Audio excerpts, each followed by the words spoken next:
Assalamualaikum warahmatullahi wabarakatuh. Selamat datang kembali di channel YouTube Saidin Ahmed. Oke teman-teman, jadi kali ini saya kembali akan membahas tentang kursi yang terbuat dari limbah kayu. Tapi kali ini bukan dari limbah kayu reng, melainkan dari limbah kayu kasok dan juga papan sisa bongkaran. Oke, jadi nanti akan saya jelaskan mengenai ukuran dari kursi ini, lalu pola yang dipakai untuk membuat rangka kursi ini masih di pola huruf A, dan juga nanti di akhir video akan ada gambaran dari fungsi dari kursi yang saya buat ini.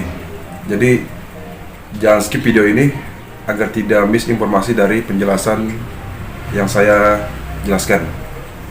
Oke, kita mulai videonya.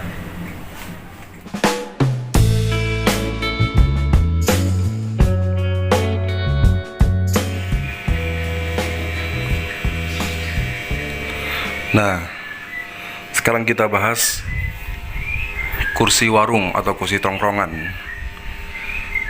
Ini disebut kursi warung atau kursi tongkrongan dikarenakan dia sering kita jumpai di warung-warung atau untuk jadi tempat nongkrong, misal di pos ronda, di pojok-pojok pohon, tempat pangkalan ojek, dan tempat-tempat yang sekiranya untuk tongkrongan.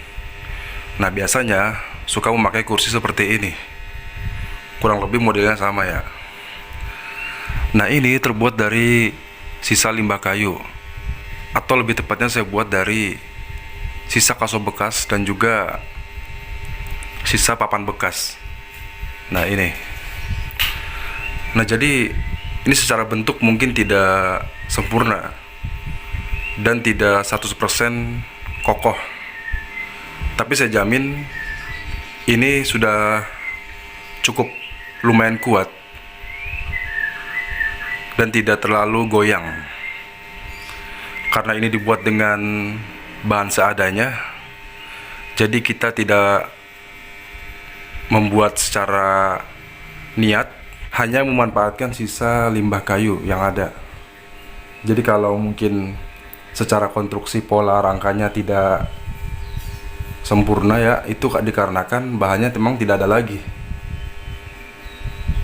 Setelah diukur, ditimbang, ya jadinya seperti ini, tidak lebih tidak kurang. Nah, sekarang kita ukur ukuran kursi ini.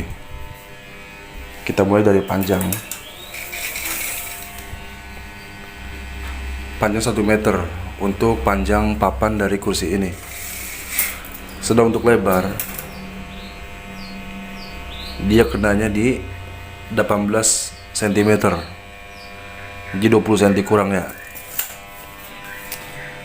Oke, untuk tinggi sekarang kita mulai dari bawah sini. Ini ada di 46 dari kaki dan 3 cm dari lebar papannya. Jadi total tingginya 49. Nah, untuk palang ini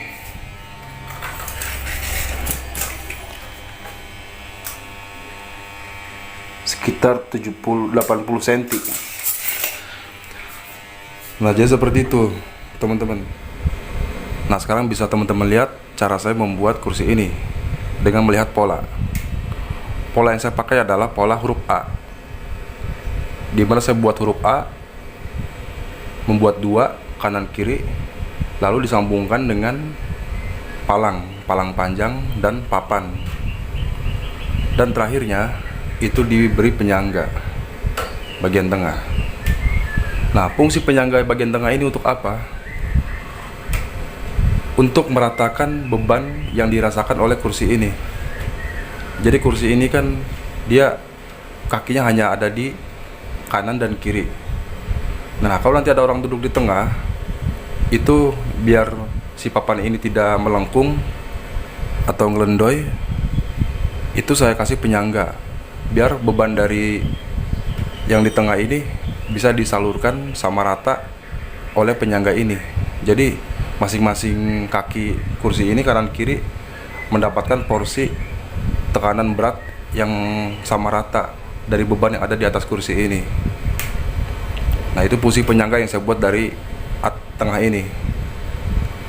Nah, sedang kalau pada umumnya orang-orang membuat itu, dia tidak pakai penyangga tengah ini, akan tetapi dia pakai sistem siku. Nah, kenapa saya tidak memakai sistem siku seperti umumnya orang-orang? Dikarenakan bahan saya itu seadanya. Jadi memang saya buat itu memang seperti ini adanya. Artinya tidak ada lagi bahan. Maka saya buat secukupnya agar bisa menjadi kursi. Gimana caranya saya mengakali agar kursi ini tetap menjadi kursi dengan bahan yang kurang. Akhirnya karena saya tidak punya kayu untuk membuat siku, saya putuskan untuk membuat penyangga saja di tengah untuk menghemat bahan, dikarenakan bahannya tidak ada lagi. Nah, sedang kalau teman-teman punya bahan banyak, saya sarankan untuk membuat siku di setiap kaki kursi. Ini kan kakinya ada 4, 1, 2, 3, 4. Nah, setiap kaki itu dikasih siku, yang dimana siku ini fungsinya sama seperti penyangga ini, untuk menahan beban dan meratakan beban ke setiap kaki kursi. Di setiap kaki kursi itu mendapatkan berat dengan porsi yang sama dengan adanya siku ini. Nah, kalau teman-teman memakai sistem siku, itu artinya teman-teman tidak harus pakai penyangga di tengah ini. Jadi ini nggak usah dikasih penyangga lagi nih. Ini dikosongkan saja. Dan untuk palang ininya tidak harus ditumpangkan ke atas palang dari rangka huruf A ini, melainkan langsung dipaku dari sini ke sini. Jadi tidak ditumpang tindihkan ke atas dari palang ini. Itu kalau teman-teman mau pakai sistem siku. Dan jangan lupa juga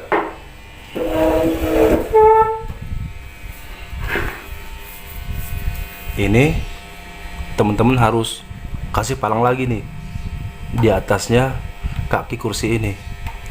Ini kan saya punya cuma satu, dikarenakan kekurangan bahan. Nah, lebih baiknya lebih kuat lagi kalau teman-teman buat palang lagi,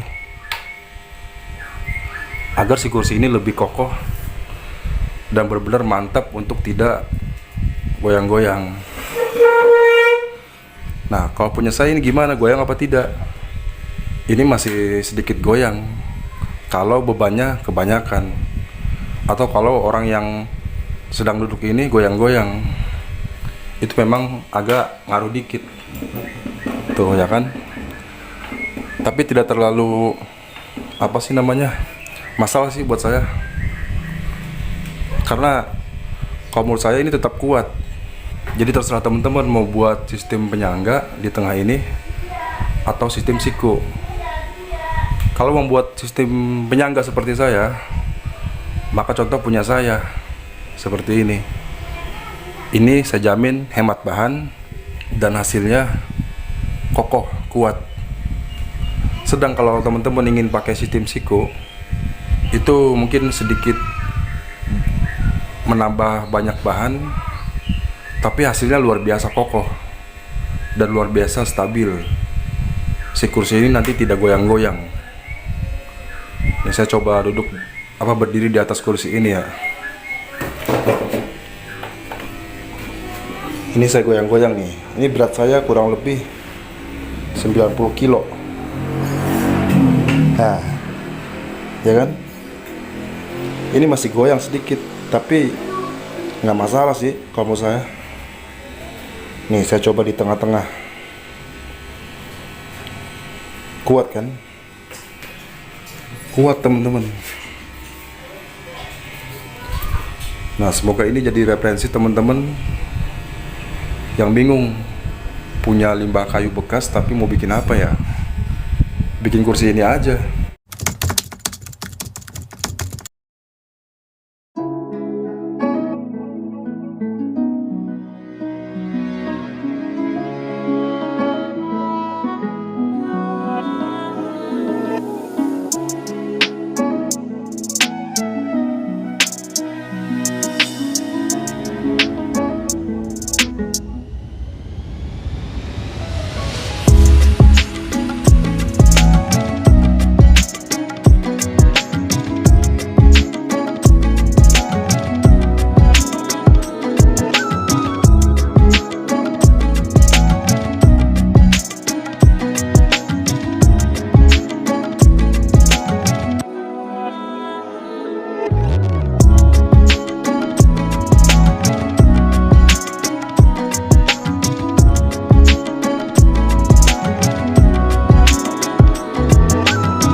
Oke, jadi terima kasih yang sudah menonton. Semoga video ini bisa bermanfaat buat teman-teman semua yang mungkin sedang mencari referensi untuk membuat kursi dari limbah kayu bekas. Semoga video ini bisa bermanfaat. Akhir kata, wassalamualaikum warahmatullahi wabarakatuh.